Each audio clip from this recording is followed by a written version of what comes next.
আসসালামু আলাইকুম রহমতুল্লাহি ওয়া বারাকাতুহু। দৈনন্দিন গল্পের আরও একটি ভিডিওয় সবাইকে স্বাগতম।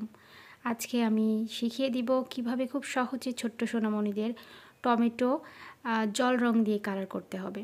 আমরা সাধারণত এই টমেটোটা শিখেছি হচ্ছে পেন্সিল কালার দিয়ে, কিভাবে পেন্সিল কালার করতে হয় সেটি। আর আজকে শেখাবো হচ্ছে জল রং দিয়ে।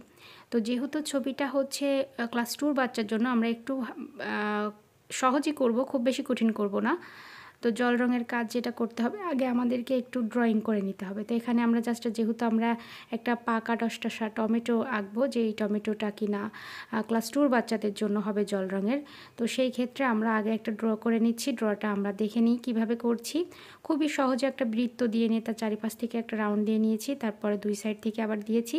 এখন আমরা চলে যাচ্ছি কালারে। কালার করার জন্য কিন্তু আমাদের ফার্স্টে যেটা করতে হবে, আমাদের হচ্ছে পানিটা দিয়ে নিতে হবে। তো এখানে পানি আমরা একদম ছবির কোণা থেকে করব না, একটু চারি সাইড থেকে ফাঁকা রাখবো, রেখে তারপর আমরা জাস্ট একটু পানি দিয়ে নিয়েছি।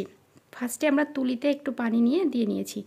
তো এখানে ফলো করলে তোমরা বুঝতে পারবা, পানির উপরে আমরা জাস্ট কিন্তু ইয়েলো কালারটা একদম মানে খুব গাঢ় গাঢ় করে আসবে না, এটা লাইট হয়ে থাকবে, জাস্ট শুধু ড্যাব ড্যাব করে বসিয়ে দিতে হবে। তো এইভাবে আমরা এখানে বসিয়ে দিচ্ছি। এরপর আমরা যে মাঝখানে জায়গাটা রেখেছিলাম, এখানে আমরা একটু লাইট ব্রাউন কালার দিয়ে জাস্ট ওই গোলটাকে আমরা এখানে কালারটা করব। যে টমেটোর যেইখানটাতে বোঠা হয়, তো পাকা টমেটো সাধারণত বোঠা পড়ে গেলে জায়গাটা একটু গর্ত কোয়ালিটির থাকে, তো যার কারণে এখানে ডিপ কালারটা সেট করতে হবে। তো এই জন্য আমরা ওখানে একটুখানি ডিপ কালার করে নিয়েছি। এখন আমরা কি করব, এখন আমরা এটাকে হচ্ছে, যেহেতু পাকা টমেটো, এই জন্য আমাদের কি করতে হবে, আমাদের হচ্ছে রেড কালার দিতে হবে। তো রেড কালার দেওয়ার সময় যেটা করতে হবে, যেদিকে আমরা পেন্সিল দিয়ে ড্র করেছিলাম সেই সাইডগুলোতে আমাদের ডিপ রাখতে হবে, আর মাঝখানে লাইট করতে হবে। কেন বলো তো?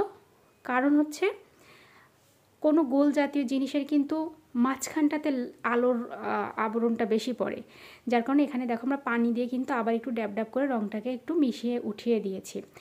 তো এখন আমি চারিদিকেও একই রকমভাবে করেছি, ভিডিওতে রাখছি না পুরোটা, যার কারণে ভিডিওটা বড় হতে পারে, এই জন্য আমরা রাখছি না। তোমরা নিশ্চয়ই একটুখানি দেখলেই বুঝতে পারবা, এই জন্য অযথা ভিডিওটা বড় করার কোনো প্রয়োজন নেই। তো ফাইনালি আমরা দেখো এখানে কালারটা আমরা এনেছি। এখন আমরা যে মাঝখানে একটু ডিপ আকৃতি থাকে, যেখানে ডালের জায়গা থাকে আমরা বলেছিলাম, ওই জায়গাটাতে আমরা কালার করব। ওখানে আমরা কিন্তু ফার্স্টে ইয়েলো কালারের উপরে লাইট ব্রাউন কালার দিয়েছিলাম। এরপর আমরা যেটা করলাম, আমরা হচ্ছে ব্ল্যাক কালারটা দিলাম, দিয়ে কিন্তু আমরা ওখানে একটা গর্ত কোয়ালিটি করে নিলাম।